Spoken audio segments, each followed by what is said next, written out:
तो चलिए आगे कंटिन्यू करते हैं। कंसंट्रेशन ऑफ सॉल्यूशंस को रिप्रेजेंट करने का दूसरा मेथड। अभी हमने इसके जस्ट पहले परसेंटेज किया था, उसको मैंने आपको समझाया था, ठीक है।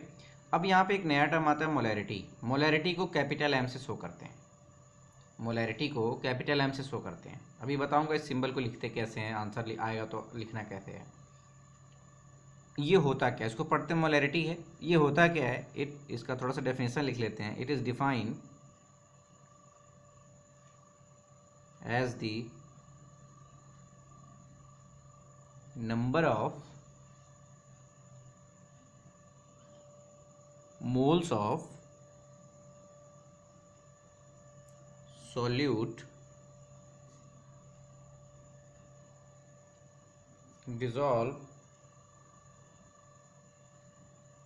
dissolve in 1 liter of solution। ठीक है, इसके डेफिनेशन क्या है कि कितने मोल्स इसके 1 लीटर में डिजॉल्व हैं। तो मोलैरिटी का फॉर्मूला क्या बन जाएगा, मोलैरिटी का फॉर्मूला क्या बन जाएगा, number of mole of solute upon volume of solution in litre. याद रखेंगे ये लीटर में है तो वॉल्यूम को लीटर में कन्वर्ट करना पड़ेगा अगर आपको एमएल में दिया हुआ है तो, ठीक है। तो number of moles of solute upon volume, यानी इसको ध्यान से देखें तो small n by V in litre, और ये क्या है, मोल है, ठीक है। तो अगर मैं किसी भी एलिमेंट की बात करूं, एलिमेंट की बात करूं, कंपाउंड की बात करूं, तो उसका मोल कैसे निकालते हैं। इसके पहले लेक्चर में आपने देखा है कि मोल बराबर क्या होता है, वेट या मास अपॉन मॉलिक्यूलर वेट। किसी भी कंपाउंड का वेट अपॉन मॉलिक्यूलर वेट होता है, या फिर गिवन मास अपन जो आपको फॉर्मूला बताया था, मास अपॉन मोलर मास, ठीक है। इस तरीके का एक फॉर्मूला बताया गया था आपको, ठीक है। अब इसी को हम रिप्लेस करेंगे इस मोल से, नंबर ऑफ मोल से। हालांकि जब भी आप सवाल लगाओगे तो आप सिंपली इसी फॉर्मूला को यूज़ करना, मोल अलग से निकाल लेना, वॉल्यूम अलग से निकाल के फिर डिवाइड कर देना। पर मैं बता रहा हूँ कि अगर आपको कभी ऑब्जेक्टिव सवाल में मोल के फॉर्मूले को मैनिपुलेट करके लिख दिया तो पहचानेंगे कैसे। मोल को रिप्लेस कर दो इससे, तो मोलैरिटी क्या हो जाएगी,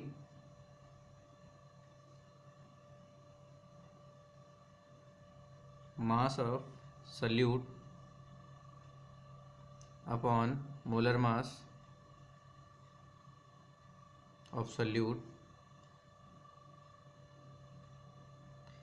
ठीक है। ये टोटल टर्म अपॉन वॉल्यूम तो रहेगा ही इन लीटर। तो इसको सॉल्व करेंगे अगेन तो क्या बन जाएगा, ऊपर mass of solute upon molar mass into volume in litre. तो एक फार्मूला ये भी आपको दिखेगा, ठीक है, कई जगह लगा होता है, लिखा होता है। तो मैं कहूँगा कि आप अलग से मोल कैलकुलेट कर लिया करो ताकि कन्फ्यूजन ना हो इस फार्मूले में रखने पे, और फिर इसके बाद मेन फार्मूले में रख दिया करो। मैं इसलिए बता रहा था इसका सिंबल है मैं, क्योंकि कहीं आपको दे देगा कि H2SO4 का जो कंसनट्रेशन है वो क्या है, 5 मोल, 5 मोलर। इसका मतलब क्या है, 5 मोल पर लीटर घुला हुआ है। इसका मतलब है 5 mole of H2SO4 dissolve in 1 liter of solution, ठीक है। तो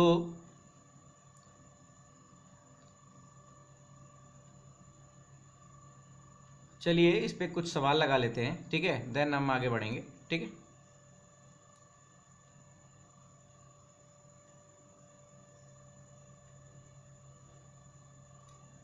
जैसे क्वेश्चन लिख रहा हूं मैं, जैसे एक क्वेश्चन लेते हैं,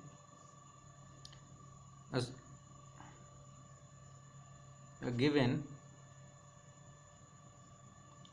solution of H2SO4 contain 4 gram of H2SO4 per liter. Calculate molarity.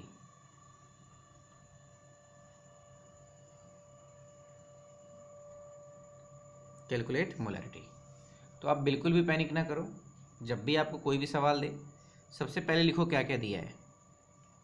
H2SO4 दिया हुआ है और ये कितना है 4 ग्राम, और यहाँ पे दे रखा है पर लीटर। तो पर अगर वॉल्यूम नहीं दे रखा है कि इन 250 ml इन 500 ml, तो ये पर लीटर ही दिया होगा। तो यहाँ पे वॉल्यूम कितना दिया हुआ है 1 लीटर, जो हमें कि लीटर में ही चाहिए था। अब हमें मोलरिटी निकालने के लिए चाहिए क्या, इसका मोल और वॉल्यूम, है ना। तो इसका मोल कैसे निकालेंगे, n given weight upon molecular wait.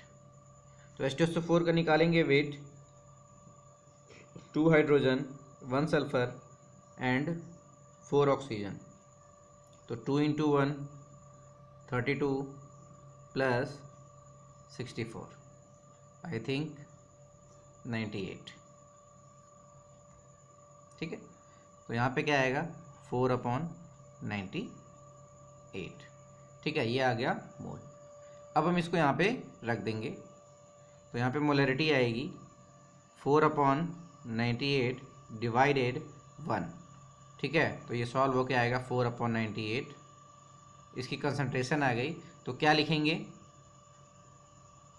इसकी मोलरिटी कितनी है 4/98 मोलर कंसंट्रेशन का H2SO4 सोल्यूशन है हमारे पास, ये लिखेंगे। इस तरीके से हम निकालेंगे इसकी मोलरिटी, इस तरीके से हम इसकी मोलरिटी निकालेंगे। चलिए एक सवाल और ले लेते हैं। यहाँ पे मैं क्या कर रहा हूँ, पूरे सवाल को नहीं लिख रहा। एक सोल्यूशन है जिसमें H2SO4 ही ले लेते हैं। H2SO4 जो है वो जो है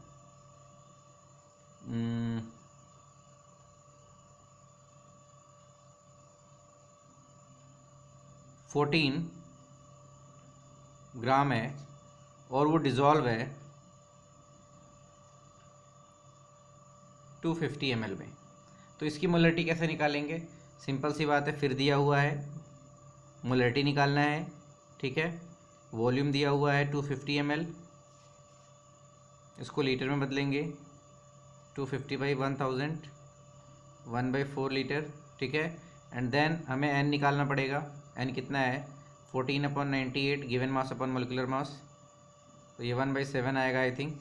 एंड देन हम कंसंट्रेशन निकालेंगे, मोल 1/7, वॉल्यूम 1/4, सॉल्व करेंगे तो इसको आएगा 4/7 मोलर कंसंट्रेशन। ठीक है, तो ये डबल एम से कंफ्यूज मत होना, हालांकि वैल्यू इसकी इतनी है, पर अगर लिखेंगे तो ये क्या लिखेंगे कि 4/7 मोलर का H2SO4 है कंसंट्रेशन का। ठीक है, तो m रिप्रेजेंट करता है, याद रखो ये कैपिटल M होगा। अभी और भी कोई कंसंट्रेशन का वे है जिसमें हम स्मॉल m लेते हैं। ठीक है, तो इस तरीके से मोलरिटी को निकालते हैं। यहाँ पे एक छोटा सा टॉपिक और कवर कर लेते हैं, क्योंकि ये साथ ही साथ पूछा जाता है या फिर सवाल लगाने होते हैं। ठीक है, डाइल्यूशन, यहाँ पे आता है डाइल्यूशन ऑफ सोल्यूशन। जैसे मान लीजिए क्या लिख सकते हैं इसको, जैसे दो कंपाउंड हमारे पास है। ठीक है, जैसे मान लीजिए इसको डाइल्यूशन ले लेते हैं। मेरे पास एक कंपाउंड है जिसमें जो है M1 मोलरिटी का V1 वॉल्यूम है। ठीक है, इसमें जो है मैं किसी और मोलरिटी का V2 वॉल्यूम, इन दोनों को मैं मिला करके एक बड़े ग्लास में, यानी कि ये क्या आएगा V1 प्लस V2, और इसको मिला रहा हूँ, तो इसकी मोलरिटी कितनी होएगी, मतलब इसका कंसंट्रेशन अब क्या हो जाएगा अगर दो मैं अलग अलग चीज़ों को मिला रहा हूँ। अगर मैं एक ही टाइप के कंपाउंड को, मतलब इसमें भी सेम सब्सटेंस पड़ा हुआ है, इसको लिख सकते हैं mixing of two solution of same substance. इसका मतलब क्या है कि इसमें भी H2SO4 घुला हुआ है और इसमें भी H2SO4 ही घोला गया है, कोई और नहीं घोला गया, कोई बेस नहीं घोला गया, कोई वो नहीं घोला गया। ठीक है, तो उस केस में क्या करेंगे,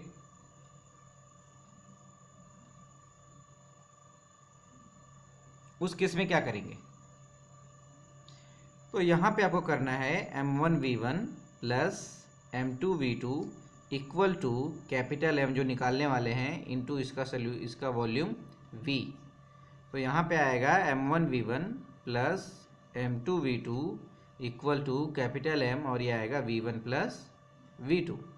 ठीक है, ये हो गया डाइल्यूशन का। दूसरा होता है, सॉरी, मिक्सिंग का। डाइल्यूशन का देखो,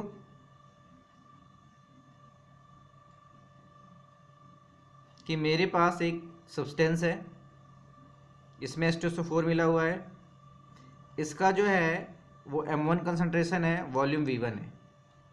इसमें मैं बस जस्ट वॉल्यूम V2 मिला रहा हूँ, कोई भी ये जस्ट सोल्यूशन सॉल्वेंट है।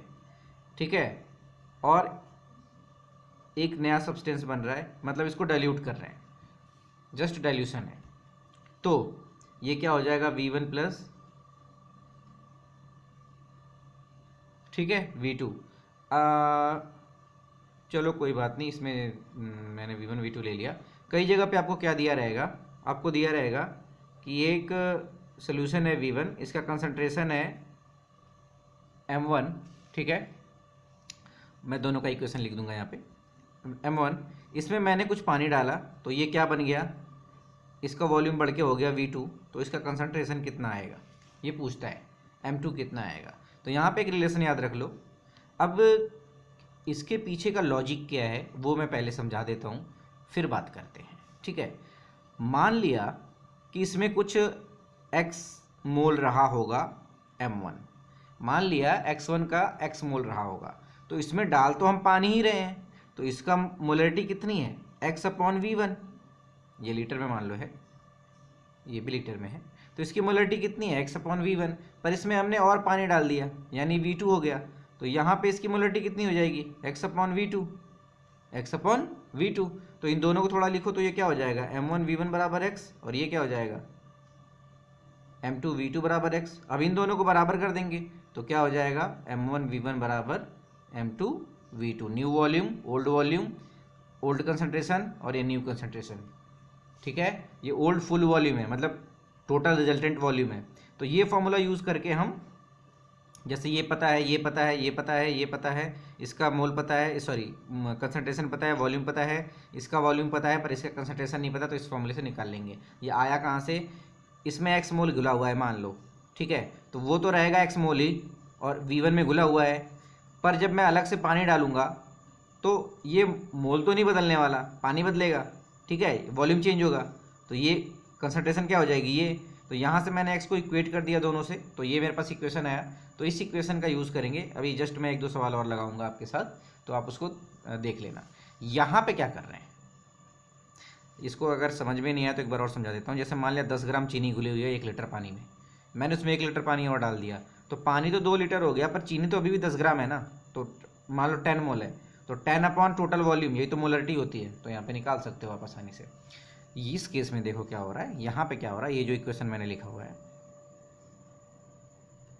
ध्यान से देखिएगा, इसका कंसंट्रेशन कैसे निकलेगा। अगर मान लो मुझे कुछ नहीं आता तो मैं कंसंट्रेशन बाई अपने पुराने फार्मूले से कैसे निकालता, टोटल नंबर ऑफ मोल। मान लो इसमें कितना घुला हुआ है, इसमें कुछ मोल घुला हुआ है, और हमें पता है इसका कंसंट्रेशन क्या है, मान लिया x मोल घुला हुआ है, तो ये क्या मिलेगा, V1। तो यहाँ से मोल कितना आएगा, M1V1, ये मोल आ गया फर्स्ट का। सेकंड में मान लो y मोल घुला हुआ है, ठीक है, सेकंड में y मोल घुला हुआ है, तो y मोल कितना आएगा, M2, और यहाँ पे V2, तो यहाँ से y कितना आएगा, M2V2। इसकी मोलरिटी बराबर इसमें घुला हुआ मोल अपॉन इसका टोटल वॉल्यूम, तो ये y कितना आएगा, M2V2, y कितना आएगा, M2V2। तो मैं यहाँ पे लिख देता हूँ y बराबर M2V2, आप साफ से सुथरा लिख लीजिएगा। अब मुझे कंसंट्रेशन निकालना है, तो कंसंट्रेशन कितना हो गया, मोल अपॉन वॉल्यूम, तो मोल कितना हो गया, यहाँ पे x और यहाँ पे y, दोनों जब एक में घोलूंगा तो कितना हो जाएगा, x plus Y mole upon volume कितना हो जाएगा, दोनों का ऐड हो जाएगा। उस केस में x कितना है m1v1 और y कितना है m2v2 अपॉन v1 plus v2 equal to m। यही फार्मूला लिखा गया है, ये फार्मूला सेम है, इसको नीचे भेज के देखो आप। तो समझ में आ गया होगा आपको कॉन्सेप्ट। तो अब मैं कुछ सवाल लगा देता हूँ इस पर, जिससे कि क्या बोलते हैं उसको, प्रॉब्लम थोड़ी सॉल्व हो जाए। ठीक है, तो चलिए सवाल लगा देते हैं।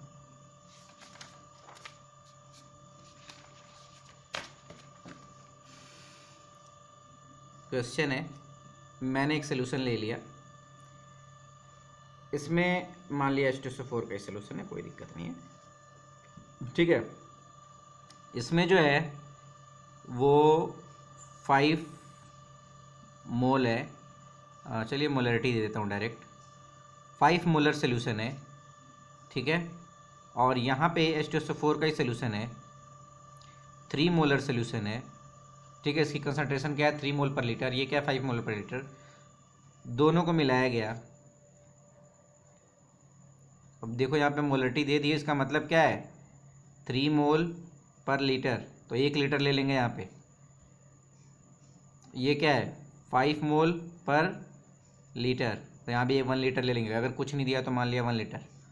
यहाँ पे आगे क्या हो जाएगा कंसंट्रेशन, ये कंसंट्रेशन है, ये क्या दिया हुआ है बेसिकली कंसंट्रेशन, तो यहाँ पे m लिखा होता है, पर आप यहाँ पे ध्यान से देखोगे तो m1 कितना है 5, v1 कितना है 1 लीटर, m2 कितना है 3, v2 कितना है, चलो मैं बदल देता हूँ, 1 लीटर इसका ले लिया, 2 लीटर इसका ले लिया, 2 और ये 1 लीटर। ठीक है, तो इस केस में मेरे पास जो रिजल्टेंट सोल्यूशन बनेगा दोनों को मिलाने पे, उसका वॉल्यूम तो आपको पता होना चाहिए कि 2 + 1 3 लीटर होने वाला है, पर कंसंट्रेशन कितना होगा तो हमें पता है, क्या पता है m1v1 प्लस m2v2 बराबर इसका कंसंट्रेशन और ये वॉल्यूम, तो वैल्यू रख दो 5 × 1 plus 3 × 2 equal to m × 3, 5 + 6 equal to m × 3। यहाँ से सॉल्व कर लो तो m बराबर क्या आएगा 11/3। ठीक है, तो ये जो सोल्यूशन है इसका कंसंट्रेशन कितना है, वो 11/3 m। ये m शो करता है कि ये मोलरिटी में शो हुआ है कंसंट्रेशन। ठीक है, तो ये सवाल लग गया आपका, एक इस तरीके से लग गया। इसमें आपको हेर फेर कर सकता है, क्या हेर फेर कर सकता है, इसका वॉल्यूम दे दे, इसका कंसंट्रेशन दे दे, इसका वॉल्यूम दे दे, इसका कंसंट्रेशन दे दे, इसका वॉल्यूम दे दे और कंसंट्रेशन पूछ ले। मतलब इसमें से तीनों में से किसी एक को गायब करके 2 का सारा डिटेल देके पूछ सकता है आपको। ठीक है, तो इस तरीके के ये क्वेश्चन लगेंगे, है ना, तो आप इसको लगा सकते हो। ठीक है, अब याद रखो यहाँ पे सेम सब्सटेंस की बात हो रही है, डिफरेंट सब्सटेंस के केस में चीज़ें डिफरेंट हो जाएंगी। ठीक है, अगर एसिड और बेस मिक्स करेंगे तो वहाँ पे न्यूट्रलाइजेशन का केस आने लगेगा। वो सारे सवाल हम जो है क्या करेंगे स्टीरियोकेमिस्ट्री के बाद पढ़ेंगे। ठीक है, तो ये था मोलैरिटी।